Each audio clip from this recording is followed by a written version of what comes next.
Assalamualaikum warahmatullahi wabarakatuh. Bagaimana kabar anak-anak hari ini? Saya harapkan semuanya dalam keadaan sehat dan tetap semangat untuk belajar. Pada kesempatan pagi hari ini, Ustazah Asih akan menyampaikan pembelajaran IPA tentang perkembangbiakan tumbuhan secara vegetatif buatan. Perkembangbiakan vegetatif buatan adalah perkembangbiakan yang sengaja dibuat oleh manusia. Tujuan manusia melakukan perkembangbiakan vegetatif buatan adalah yang pertama untuk mendapatkan tanaman yang bermutu tinggi. Nah, kemudian tanaman itu dapat berbuah banyak, tahan penyakit, dan berakar kuat. Nah, intinya untuk mendapatkan sifat-sifat unggul dari tanaman. Contoh perkembangbiakan vegetatif buatan antara lain yang pertama yaitu mencangkok, kemudian yang kedua dengan stek, kemudian yang ketiga menyambung atau mengenten, merunduk, dan okulasi. Sekarang kita bahas satu persatu. Yang pertama yaitu mencangkok. Tumbuhan yang dapat dicangkok adalah tumbuhan yang batangnya berkayu atau berkambium. Nah, ini contohnya. Apa ini? Ya, ini adalah pohon mangga. Yang kedua, pohon jambu. Dan ada buah atau pohon rambutan dan lain-lain. Silakan nanti kalian mencari contoh yang lain. Bagaimana caranya mencangkok? Yang pertama, ini pada dahannya ini kulitnya dikupas sampai terlihat bagian putihnya. Nah, kemudian dahan yang sudah dikupas tadi ditutup dengan tanah humus. Kemudian dahan yang sudah diberi tanah humus tadi dibungkus dengan plastik dan diberi lubang kecil, atau bisa juga menggunakan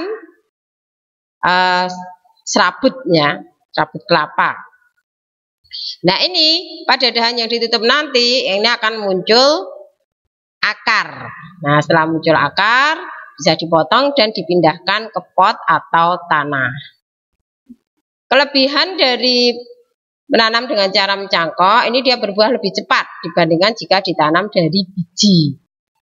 Kemudian yang kedua, memiliki sifat yang sama dengan induknya. Misalnya induknya mangganya manis, nanti insya Allah akan menghasilkan tanaman yang mangganya manis juga.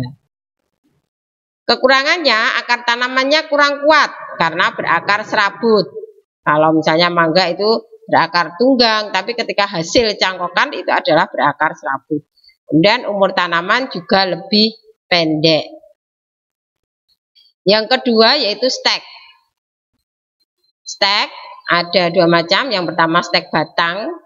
Ini caranya batang dipotong kemudian ditancapkan pada pot atau tanah dan akan muncul akar dan tumbuh menjadi tumbuhan yang baru. Contohnya bisa pada pohon mawar.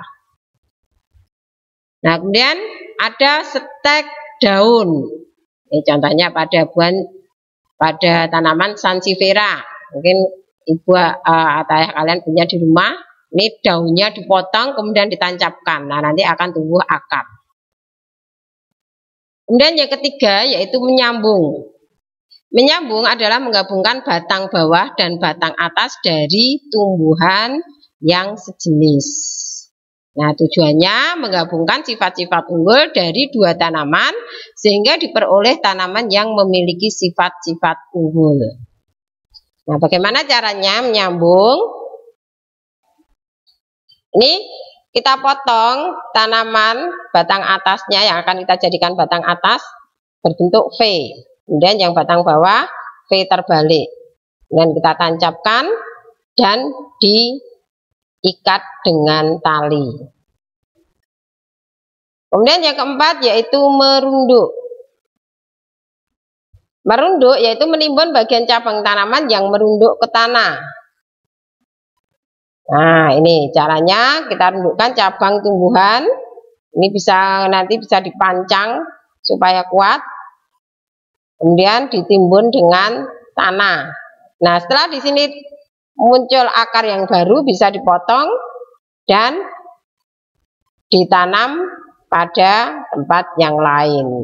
Nah, contoh tanaman yang dapat dikembangbiakkan dengan cara merunduk, ini ada murbai dan anggur.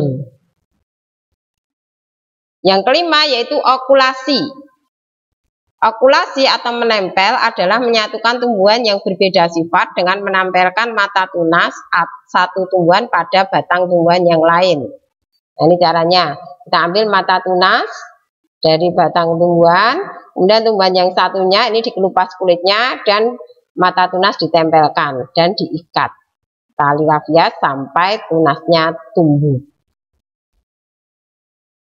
Contoh tanaman yang dapat dikembangbiakkan dengan okulasi: mangga, coklat, dan belimbing. Silahkan nanti anak-anak mencari contoh-contoh yang lain. Demikian pertemuan kita pada pagi hari ini. Sekian dari Ustazah Asih. Saya harapkan anak-anak tetap semangat belajar. Wabillahi taufiq wal hidayah. Wassalamualaikum warahmatullahi wabarakatuh.